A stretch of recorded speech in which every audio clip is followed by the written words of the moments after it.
एक लड़का था, वह काफी गरीब था। उसके पास ना तो कुछ खाने को था और ना ही रहने को घर था।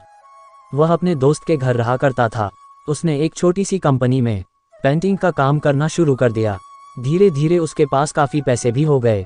बाद में वह काफी धनी भी हो गया, लेकिन अभी भी उसके अंदर कुछ कमी का एहसास होता था। जब वह छोटा था तभी उसके माता पिता इस दुनिया से चले गए थे। उसने कभी प्रेम को नहीं जाना था।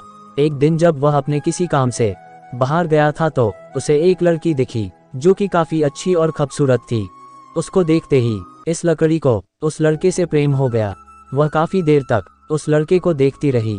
कुछ देर बाद वह लड़की वहां से चली गई। कुछ दिनों तक ये लड़का उस लड़की को खोजता रहा, लेकिन वह लड़की न मिली। लेकिन नियति ने उस लड़की से इस लड़की को मिला दिया।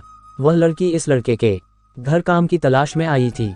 लड़के ने लड़की को तुरंत घर के काम के लिए रख लिया। जब वह लड़की इस लड़के इस मिलने आई थी तो उस समय इस लड़के ने कुछ शब्द भी साफ से नहीं बोल पा रहा था, जिससे लड़की को लगा कि ये लड़का गूंगा है। लड़का भी जान गया था कि ये लड़की हमें गूंगा समझती है। इसके साथ ही साथ ये लड़की समझ गई थी कि यहाँ लड़का इस घर का नौकर है, ना कि मालिक है। अब जब भी ये लड़का उस लड़की के पास जाता तो गूंगा बन जाता है। धीरे धीरे वह लड़की इस लड़के पर काफी रहम खाने लगी। अब उसे इस लड़के के लाचारी पर प्यार होने लगा।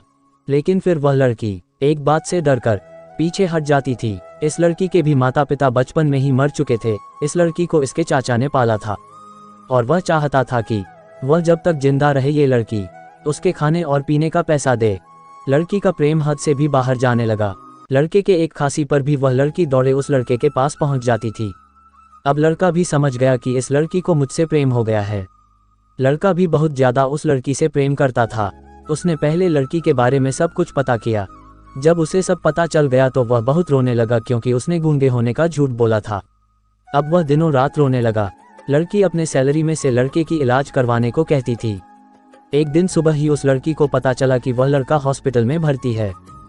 वह दौड़ते हुए जब हॉस्पिटल में पहुंची तो उसने देखा कि लड़का बेड पर बेहोश पड़ा है। उसके आसपास काफी मशीन लगी हुई थी।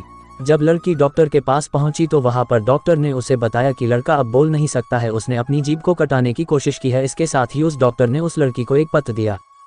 उस पत्र में लिखा था, मैं एक काफी धनी लड़का हूँ। जिस घर में तुम काम करती हो उस घर की मालिक मैं ही हूँ। लेकिन इसके साथ ही मैंने तुमसे एक बहुत बड़ा झूठ बोला है कि मैं एक गूंगा हूँ। अब इस झूठ का प्रायश्चित करने के लिए मैं ऐसा काम करने जा रहा हूँ। इसके साथ ही तुम मेरे घर से मेरे मैनेजर से पैसों को लेकर अपने चाचा को दे देना और एक नई जिंदगी की शुरुआत करना।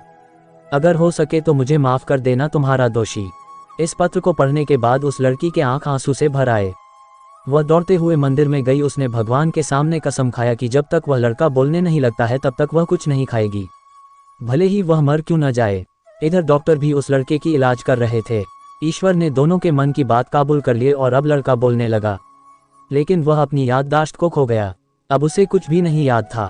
अब इसके बाद लड़की ने उसके याददाश्त के लिए काफी कुछ किया, लेकिन याददाश्त न आ सका। अगर प्रेम की नींव को झूठ पर रखा जाए तो वह गिर ही जाता है।